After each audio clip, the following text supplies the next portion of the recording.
up, Earthnoids and Spacenoids? I am just a simple Newtype, and in this episode, we're returning to the adventures of the three red giant stars. Last time, the people of Azdaha took over the wandering Xeon base and stole their mobile suits. They also stole William's Gym Red as well. They lost Baron and visited Valdi Born for repairs. Williams now rocks a gun cannon. This time, Baron helps Azdaha with their mobile suits. A Fedi commander interferes with the Red Giant's rescue of Baron, and we get to see different attachments for the weird hand Zagak. Zagak with hands just doesn't sit right with me, so let's get into this.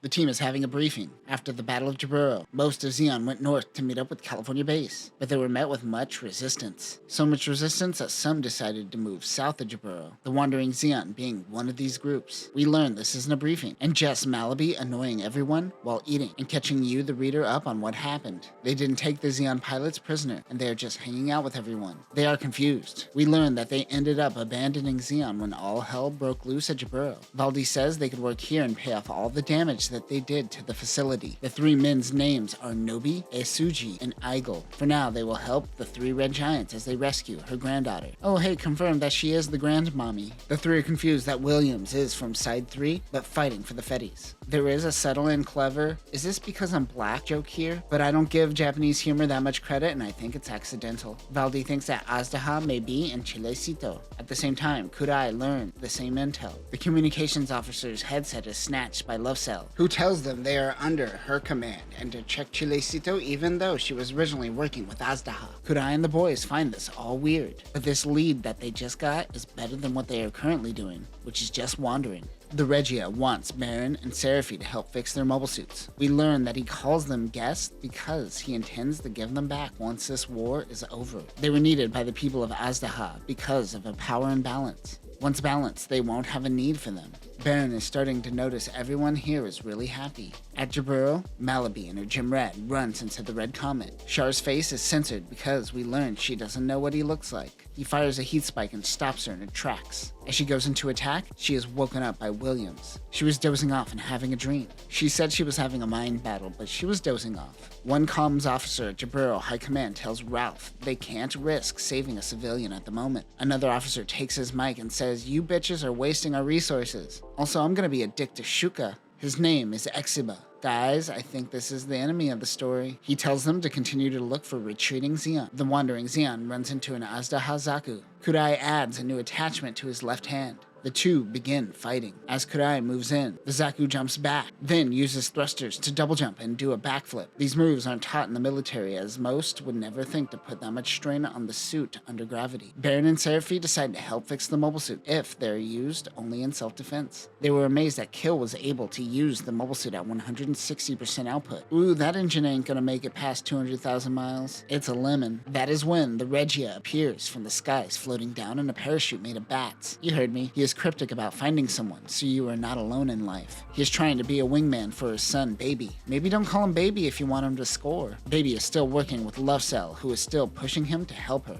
He gets into his mobile suit. Baby says that when this war is over, his father may give back this power, but he won't. The outside world will continue fighting after this war, and he knows that he needs these mobile suits. Baby launches. Back with the Wandering Xeon, the Azdaha Zaku stole Kurai's arm, which is a tentacle heat wire attachment. Remember, the Zagak has regular manipulator hands. These attachments seem to be designed to be held, but because they aren't directly connected to the unit, you run the chance of the enemy stealing it. I guess it doesn't have the hand authentication like normal rifles. Kurai then grabs the drill bit and attacks again. Back at the Born facility, Malaby is still mad they aren't going after Baron. While fuming, the radio calls out to her. She ignores it until the mysterious fourth member forces her to listen. I hope we never learn who this mysterious fourth member of the team is. Just keep it a mystery. It happens to be Deba on the other line. Kurai uses the drill to twist off the tentacle arm on the Zaku. It does another backflip and runs away. They're certain it is heading towards Chilecito. Even though Deba betrayed them, he is providing them intel because he wants Ralph's team to stop Baby from working with Xeon. They know that Seraphi is with them, and she is a retreating Xeon. This falls within the confines of their mission. They could go save Baron. William says, "We are also going to punch you, Deba." Malaby's unit is now extremely heavy. They pack the power of all 3 red giant stars into one unit. The comms woman Kudai has been talking to is named Sophia Anders. Kudai's team is talking directly to Love Cell and not Sophia. Both the Wandering Xian and Ralph's team make their way towards Chilecito. The Wandering Xian head to a mining town nearby to hide their mobile suits and move in on foot. There are so many shots of Kudai just thinking about Seraphima. I know the writer wants to show his determination, but you gotta show me some change. Or else Kudai just seems a little desperate. Baron trips and Baby saves her. She keeps calling him Mr. Baby, and it's hilarious.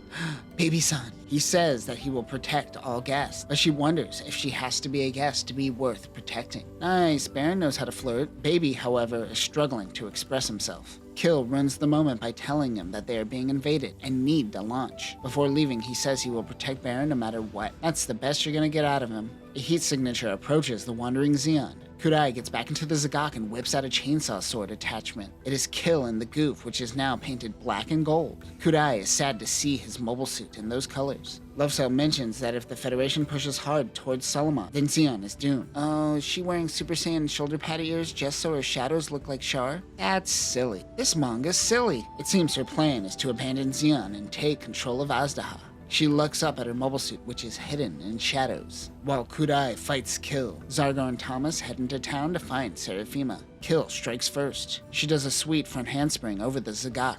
It turns into a sword battle. Thomas is weirded out by the fact that someone can make a mobile suit move so much like a human. They clash and Kudai uses chainsaw mode. Kill mentions Sarah's name and it makes Kudai's ears pucker up. She retaliates with the heat rod on the Zagak's arms and then uses the blade to slice the cockpit. But Kudai realizes her fighting style is a human fighting style, but mobile suits aren't real people.